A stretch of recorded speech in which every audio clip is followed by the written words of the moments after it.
I read the entire Cell saga to see if it still holds up, and I came out thinking this may or may not be the best arc in all of Dragon Ball. And I know that is a pretty powerful statement to make, but just before this reread, let me tell you something about my opinion on the Cell saga. I used to think the Cell saga was kind of dragged on. It honestly peaked at Piccolo versus Imperfect Cell, and to me, I felt like Gohan stepping up to fight Cell was cool. However, I felt like it was more so Trunks' story, yet he really didn't complete his character arc. Now, this is what I thought when I was like 12 years old, so like please take it with a grain of salt. And I haven't genuinely went back to reread or rewatch anything Dragon Ball related in a long time. I mean, literally, it was just barely a week ago since I reread Cell. After my reread, I can say one thing for certain about the Cell saga. The one thing about this arc that makes the most sense is the conflict between Gohan and Cell, and that's what we will be talking about today. To start off, I want to first look at Gohan's character and what he's been set up to be leading up to this point. Before all of this, Gohan was only a smart kid who wanted to become a scholar. It wasn't until Raditz showed up where his life changed for the worse. Having his father killed right before him and being forced to train with Piccolo after snapping on Raditz and almost dying himself. This is all because, you know, he's Goku's son, so therefore he has Saiyan potential. He would befriend Piccolo as Piccolo was trying to tap into that potential, showing Piccolo his human side while Piccolo tries to get Gohan to tap into his Saiyan one. This rage that Gohan had inside of him would come out in short bursts, like against Raditz and Nappa, and even against the likes of Frieza. Everyone around Gohan knew that he had this power, and Gohan's always had someone to either protect or assist him to try and tap into this power. Piccolo tried bringing out this potential for the Saiyans. Elder Guru unlocked Gohan's hidden potential, which is why he got such a significant boost in comparison to Krillin, and he even managed to use his rage to go even beyond this. And in the Android saga, Goku tries to release this dormant power for his fight against Cell, which leads into him even surpassing Goku without Super Saiyan 2. But it wasn't until the actual fight with Cell where he was put in a position where nobody could actually save him. With the Saiyans, he has Piccolo and Goku save him. On Namek, he was saved by both of them technically again, along with having people like Vegeta and Krillin there. And he couldn't even bother fighting the androids. Hell, even if he tried, I'm pretty sure Trunks wouldn't even let that happen due to the potential of Gohan dying. Goku managed to help him attain mastery of Super Saiyan, but while in there, he saw a glimpse of what Gohan was truly hiding all along. And with Cell being so much more powerful, Goku knew that this was genuinely their one chance at defeating this menace. And speaking of, I think now we should talk about Cell. Cell as a villain, and especially for someone like Gohan, is honestly perfect, since he's basically the equivalent to Gohan's Frieza. Cell represents everything before Gohan, having the DNA of all the past fighters, including his friends and enemies, with even having the arrogance of the Saiyans, yet brutal nature and smarts of Frieza and Piccolo.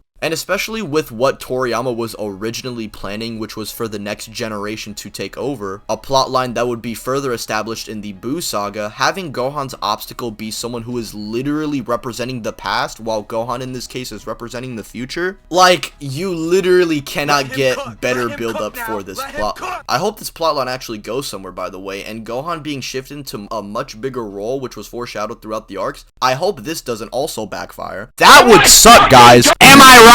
Now, Gohan would combat Cell after Goku loses, leading into him pressing Cell and forcing him to use more power than he did against Goku. Gohan, even after being sent flying by Cell, would say to stop all the fighting now before he taps into that dormant power, and implying that Cell would die, which was the reason why Goku even sent Gohan out there. Cell, hearing this, would troll Gohan to try and enrage him by bullying him and summoning mini versions of himself to beat up his family. And this isn't even the final straw, which is Android 16 saying that it's okay to fight for the right cause before Cell then kills him right in front of Gohan. He then snaps, finally ascending into Super Saiyan 2, and everybody already understands just how iconic this shit is.